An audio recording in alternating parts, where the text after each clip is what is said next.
Hi, welcome to my channel. I'm Sarah James, and this is Abundant Possibilities. And I'm reading the day 15 from the book of Knowing and Worth. I haven't read in the last couple days because I've been just feeling waves of exhaustion. Like I have so much on my to-do list, and there's so many things that I need to do. But really, the energy that I'm feeling is just exhaustion and tired, and I needed to work out some of that energy and just sleep. My body just needed some sleep. So I've slept for like 2 days, taking some really good naps and just kind of put things on hold. It's the new moon in Scorpio. So I think I'm kind of feeling a lot of that energy coming up, and now I'm just ready to go. I'm ready to read day 15 and see what the guides have to tell us. This is the book of Knowing and Worth. If you're not familiar with Paul Selig, he is the channel for this whole series, I Am the Word. And I swear, like, the more I read it, it's just the energy is like coming out and through me. And these books have been awesome for me and so many other people. And I'm just being called to share the word that they share with us to help humanity, and that's why I'm here to share. But this channel is kind of a growing work in progress, and there's going to be a lot of things that I'm wanting to do in the new year, and including reading some of these books, but there's going to be some new things to this channel. So if you're not a subscriber right now, then subscribe. There's who knows what it's going to turn into. Abundant possibilities. I'm excited about the new year. So yeah, right now I'm just kind of reading these books and seeing where that leads, and we'll go from there. But I'll read day 8 or day 15. It's chapter 8, How You Witness. Now we want you each to know one thing. You are deciding your fate every time you stand up and you claim your providence over the things you see before you. I am in charge of this aspect of my life. I am not in charge of that aspect of my life. To decide what you can handle, what is yours to decide over, will give you the direction you need to call your experience to you in ways that would benefit you. What is not your purview is the will of another. And we will stress this. You are never in charge of the will of another. The sanctity of individual choice, the free will that you have been gifted with, is the issue of the day. And who you know yourselves as in your providence, in your jurisdiction, is what we will attend to. Now, the fears that you have of being in charge of your own lives is significant. You do not want power because you are frightened of it. You have been told you will not handle it well, or you cannot hold it.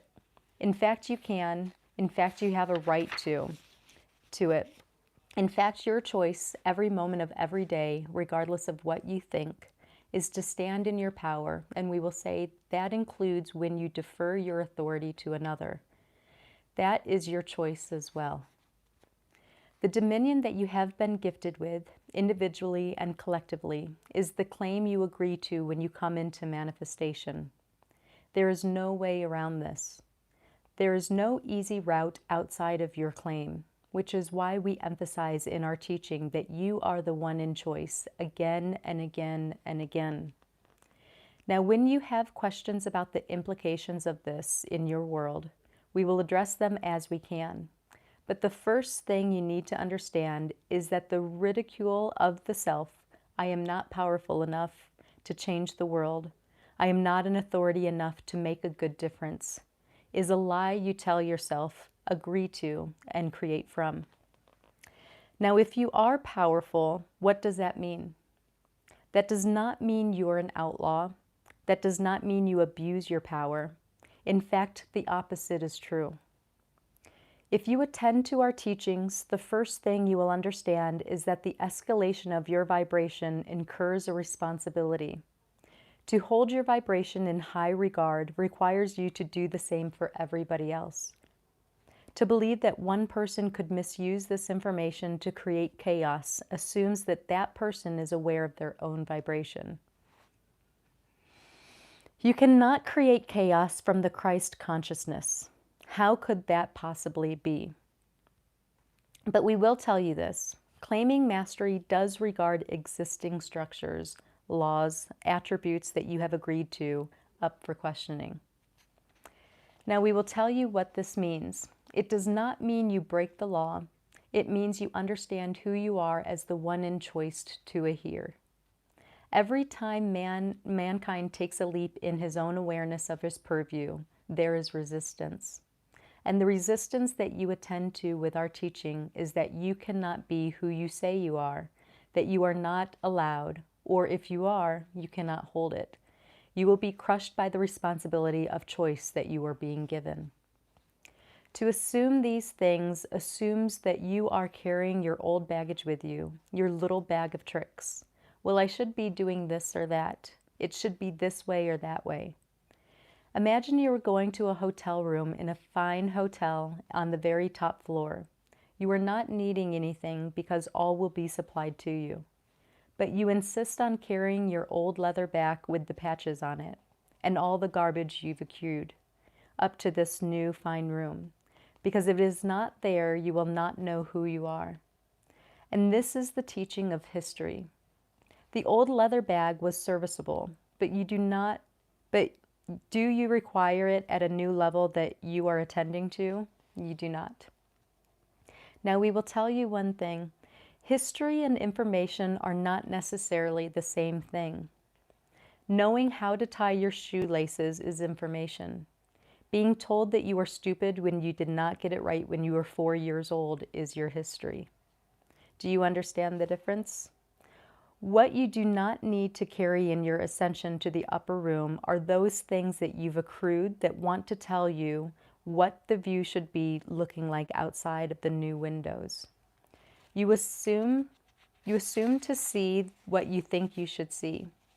You perceive what you think you should, based on what you have known. If you are standing at a window and you see the Eiffel Tower, you say, I must be in France, that is where the Eiffel Tower is. Perhaps it was moved. Perhaps it is a false structure. But you attend to what you see based on what you were taught. Now, what is the wisdom? What is the vision from the high floor? That is the question you would ask. We will tell you what the answer is now. The view is unobscured by fear. That is the view from the high floor. The view is not a fearful view. It is a mastery. So I don't know if you've paid attention to any other channelings going on. Sarah Landon channels the council, and they talk about this whole 10-year period being the decade of mastery, basically. And Paul Selig actually channeled the book of Mastery, which I have somewhere right behind me. So that's the time that we're in right now. This whole ascension, that's time of mastery.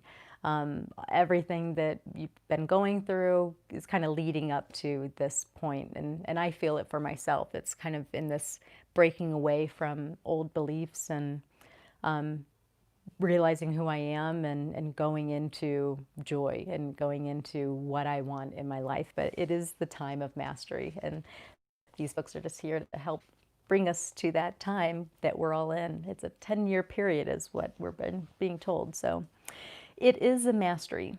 You see what is before you, you know what it is, and you are in agreement with truth. You do not judge from the view, and in fact, the view does not allow judgment. That was left on the lower floor.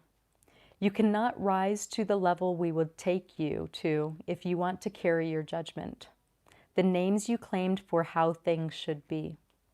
What a waste it would be to travel to a new country where all the food is new and say, "Where is my cheeseburger?"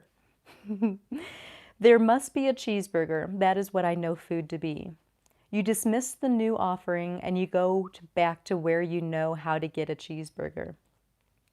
Now, we are not saying that you cannot keep remnants of your world in your ascension.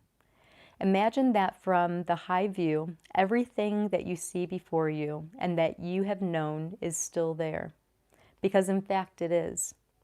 But how you perceive it has changed. The vision is different, the vantage point has changed, and your understanding, we will say, of what you see before you has altered in accordance with the new level of consciousness that you have agreed to. Can anybody misuse this information in our text? Anybody can do anything they'd like. But if they are attending to the teachings and not attempting to distort them to fit a paradigm that would serve the ego, they are attended to by us. We shepherd the students through the classes that we teach, and we see the ones who need to, perhaps take the test again before they may go to the next level. Now that is not a punitive statement. Why would we let somebody behind the wheel of a car who would crash it? We want to keep you safe and in your awareness of your worth so that you may learn. We want you in your worth so you may see the worth in your fellows. We want you to decide for yourself because if you are not deciding for yourself, you are giving your power to others. Now, what does it mean to give your power to another? To let them tell you who they are and for you to go into agreement with them. I am the one in charge. And you say, okay, you must be. And there goes your power. When somebody says they are the one in charge, you may understand that they are fulfilling a role. The one behind the cash register at the market has been designated to take the money, and in that instance, she is in charge of the money. The job that you keep may tell you what hours to attend to your work, and in fact, yes, they are in charge of dictating the schedule. But these people only have the power that you offer them. The belief that they have more power than you is something that you have agreed upon, moved into accordance with, and manifested, and that is the collective choice. When somebody else tells you who they are, I know who you are. When somebody else tells you who you are, I know who you are, I know what you are, I know how you serve. They are witnessing you in your worth. When you are witnessed in your worth, you may go into agreement with your worth and, consequently, serve from that place. The identity that you give yourself, I know who I am, what I am, how I serve, supports you in grounding this knowing as, underline as, your expression. Now, decisions are made in fear. Decisions are made in ignorance. Decisions are made when they are brought to you to make. How you attend to your decisions and from what aspect of consciousness is an important thing to know. As you go into agreement with your worth and your choices are made in your worth, you dictate the trajectory of your future. Now, what does it mean to be in your worth in this way? It means that you know who you are as... Let me start that again. It means that you know you are the one in choice. And that is really what it means. That you are the one in choice to agree, to decide, to bring you to what is offered, what may be gifted, what may be known. When you make a choice in ignorance, you do not know. When you make a choice because you think you are supposed to, you may be making a choice in your worth, or you may not. How do you know? Well, we will tell you. You claim your power as the one who may know, and as you may know, you will know. Now we will say this, because somebody asks you a question does not mean you have to give them an answer on the timetable they wish. You still are allowed process. You may go into your own conscious mind. You may go into your own discernment. You may go into what you have known, if you'd like, to see if the information you need is there to support you. When you move into your own knowing, and Paul is holding his heart as he says this, because your knowing, we will say, is in the heart center, and in the vibration you hold, you align. In the alignment of knowing, you may know. When you are asked something and you do not know the answer, you may discover the answer in any way. Paul cannot add 2 and 2 without a calculator in front of him. He is not the person to ask about a theorem. Somebody else may well be. Just because the information exists in the world does not mean you are all responsible to know it. But there are things you do know. Am I worthy of this choice? Am I aligned to my worth in this action? Am I acting in my fear? Am I in my providence as the one who knows that she may choose? Am I in my limitation? believing that some things are not available to me? You will answer your own question and claim these words. I know who I am, I know what I am, I know how I serve, and I am claiming my knowing in this instance, in this situation, in this requirement. I am word through this intention. Word, I am word. What this does is align your vibration. I have claimed that I am the one who knows, which gives you permission on a higher level to realign yourself to the requirements or in the information you seek. Now, when you ask yourself a question and you hear yourself answer, you must make sure that you are not pretending, that you are not giving yourself what you want to hear, that you are not assuming God's will for you. Because you like the pretty woman and you say, I hear the pretty woman will be mine, does not mean she will be yours. She has her own free will and her own obligation to her worth. You are never taught that you have dominion over others or their free will. That will never be our teaching. What we do teach, though, is the witnessing and the perception of the one before you in her own divinity as the aspect of the Creator manifested in form. And your choice to see it illumines you and changes your world. If you go to a store where there are 1 million people or 100 million people, all seeking for their bargains, looking for what is theirs, looking for how to get what they need, that is the world you see. If you can imagine for a moment standing in that store and realizing, and we underline realizing, that each and every person there is acting on the level of consciousness that they hold. And the ones hoarding food are operating in lack, and the ones pushing in line are operating in fear. And the ones afraid to take what they want because they don't feel worthy are operating in the significance that they have held as their self-esteem. So go there in that store and imagine all of the sudden that the radio that you are is changing stations, and the vibration that emanates as you begin to fill the whole place. I know who you are, I know what you are, I know how you serve. And instills in all the consciousness of the Christ. You will be amazed, we say, at what you perceive. And the ones before you, in fact, will be changed by their own authority. The aspect of them that recognizes the song you sing, the Christ within them, the divinity within them, has been so hungry for this song that they will begin to attend to it, and they will start to move into accord. The one hoarding will give away, and the one pushing ahead will stop. The one frightened to claim will give herself what she needs, because that is the manifestation of the Christ that can be made so with you operating as the expression of it. Now the store, Paul is asking, is that a metaphor for our plane? In some ways, yes, but it is much more a metaphor for how you all attend to yourselves in consciousness. You are all in this thing together, like it or not. I'll read that again. You are all in this thing together, like it or not. The music that plays in the background, we say, will inform the action of the ones hearing the music. You become an orchestra, all of you who attend to our teaching. You become an orchestra playing in fullness. And each time one of you aligns to the word, I am the word through all I see before me, you support others in waking up and joining the song. The orchestra is playing already, you know. We are singing through Paul. We are singing through the world in what ways we can.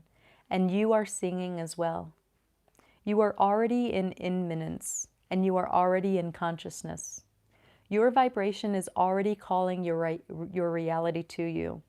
So the significant change, we say, is the intention. I see all that I see before me in love. Correlates to an expression of love in all that you see before you. Now, this is not just something that the individual does to change her own perception. When you have been attuned to the vibration of the word, and in fact you have been, If you have attended to our teachings, what you are doing is expressing the word in all that you see before you. You are expressing love as love, and the majesty that you bring forward is received by those ready to receive it. We will say one thing, and it is very important. This is not a religion. I'm going to repeat that because I know even just being called to share this information, that just kind of like that idea that this is a religion was there and that people were going to have backlashes because, you know, what religion has become over time. This is not a religion. We would never want that. It is an attendance to truth that may be known as and through you. And it is free to all. You don't need a penny to claim the word as you. You simply need the intention and the willingness to go where you are called to, and to leave behind the leather bag, that bag of tricks that has gotten you through your life thus far, that was attended to in fear, collected out of necessity as a way to defend, as a way to achieve, as a way to feel yourself perceived by one way or another. You are not your stuff, and your physical stuff is stuff. Your emotional stuff is stuff, and the stuff that you think you need, the ways of getting by, you don't need those as well. What is falling away is only what is no longer required. Do you understand this? If there is something that you require in your history that is of benefit, you would never let it go. There is a reason why you learned it in the first place. If you speak French, that comes in very handy in France. You learn that at a time. It is your information. It is not your history. A history is a frame. It's a way of perceiving the world based on external requirements or things that have happened to you that support you in holding a worldview that is not necessarily accurate. The first step is to say, it may be different than I see. And in this way, you align to what may be so. Now, who you are as who you say you are will always transform your expression. Who you thought you were is what has given you what you have today. If it is serving you well, so be it. But we will tell you one thing. The revolution you are attending to within yourself dismantles even those things that you have relied upon to give you solace or a sense of control over the world around you. And the simple reason they are being dismantled is that they were born in fear, or they do not allow you to lift beyond the platform that you already attend to. When you rise in frequency, what goes with you is what is in accord with that same level of vibration. If the vibration of the choice is high, you will carry it with you. If it is an old vibration that is no longer high, was created at a time when it was needed, it will be left behind. You will find yourself in a new plane. And a new plane, we say, is a new experience of yourself on this plane that you exist in higher consciousness. You lift above the world that you have known to see the true world that has always been there. The kingdom, we say, is at hand, but it has always been here, unperceived but by few. As many of you wake up to who you are, how you see yourselves, and the ones beside you creates a great opening for the human beings you are to align your next level of an evolutionary process. As you know yourselves primarily through physical form now, you have great reliance on the physical plane, and you create laws to protect the physical plane. The spiritual plane, we say, does not adhere to the laws of man. It adheres to the laws of spirit. And as you sing your song, you unshackle yourself from the evolution that was stopped when you were told you were not allowed to sing. I'm going to read that again because I liked it. And yeah, got like a little thing in my throat when I said that. As you sing your song, you unshackle yourself from the evolution that was stopped when you were told you were not allowed to sing. Now we will stop in a few moments, but we have one thing to say to Victoria, who has been very attentive through these sessions, and who is a wonderful student. Any fear that you have of the freedom that we speak of is fear that you have of yourself. And this is true for each of you. There will be chaos if all men are in choice. In fact, all men already are in choice in whatever way they can be. And choosing the choice to be free in consciousness liberates the entire being.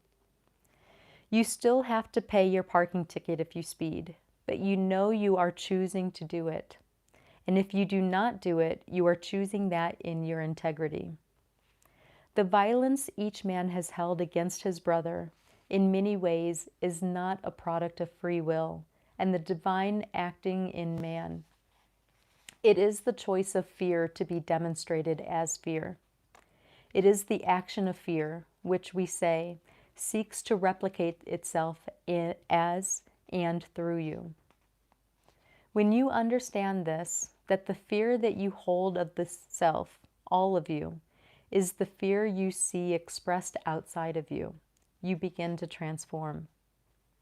The revolution is at hand, yes, and it is a good revolution, but it is the revolution of spirit, in knowing, in Christ consciousness. And the level of Christ consciousness we speak of holds no harm, holds no judgment, holds no ill will. It cannot be so. When enough of you are attending to this level of vibration, there is a planetary shift, a causal shift, and the world begins to sing. Now Paul is already getting in the way. Oh no, that was a world prophecy. It cannot be so. It will be so, and we will tell you why. The aspect of the Creator within you already knows that this may be so. I'll read that again. The aspect of the Creator within you already knows that this may be so. And as we said to you earlier in the text, once something becomes a possibility, it may be claimed and materialized. The new world you see before you has been prophesized. It already exists, you know. We are simply taking you to a plane that lives with you concurrently, that has been precluded from your perception by a lens of fear and external control. So it will be so, we say, because it is already so. The sick will be healed, the hungry will be fed, and you will know love. We will attend to this teaching again when we resume. We will speak tomorrow if we can, if not, as soon as possible. Thank you each, and good night. Stop now, please. Yeah, I mean, this isn't new information for a lot of people out there. I mean, the Course of Miracles, Edgar Cayce, there's been so many people now that have channeled, and it's becoming more mainstream, which is awesome. The More Show on YouTube, which is one of my favorite shows, he talks to a ton of channelers, including Paul Selig on one of the episodes. But this information is out there. So many, if you're watching this, if you're reading along with me, you know that it's not something that it's new information. And it's exciting. There's challenges in it, but it's so exciting to know that we're on this precipice. Like, this is a whole new experience that nobody else has ever had in humankind. I mean, look at what's going on in the world right now, and so many people are just feeling this huge shift, and shift can be uncomfortable. It's uncomfortable for me, for a lot of people, but there's so many beautiful things going on in this whole shift period. There's so many possibilities, and the more people that can wake up faster, the more exciting it can be. So that's one reason why I'm just being called to share this. And if you don't have this book, I highly recommend going out and getting it, or like getting all of them. yeah, they're great messages. And um, if if you have your favorite channeler and messages from you know above, the Ascended Masters, then share who that is. Leave a comment below. If you've read this book before, then let me know. Leave a comment below.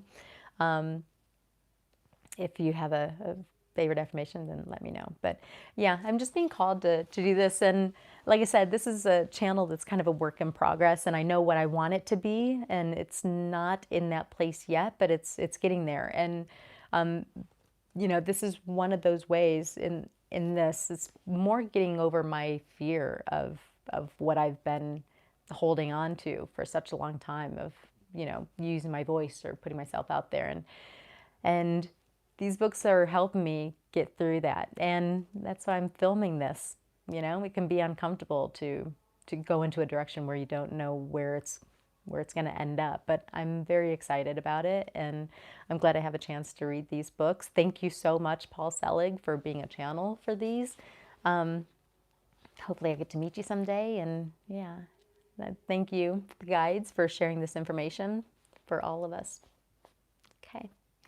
And on that note, I'm going to say goodnight, and we'll see what I'm needing tomorrow. Like I said, I've kind of been in this, I'm working on my Christmas projects right now, which is going to be up for sale soon at the little shop I work at in Aspen, and then I'm selling them here. But there's just so much on my to-do list, and I'm feeling this energy too, and my body just needed rest. So I listened to my body and I gave it to her, and I'm feeling a lot better now. But yeah, it's a new moon, new beginning, new season, new time coming up, new presidency, new year. So I'm excited about all the possibilities. I hope you are too. Wherever you are, I know who you are. I know what you are. I know how you serve. You are free. You are free. You are free to go out and shine your light. Be your true expression of yourselves. I love you. Have a good night.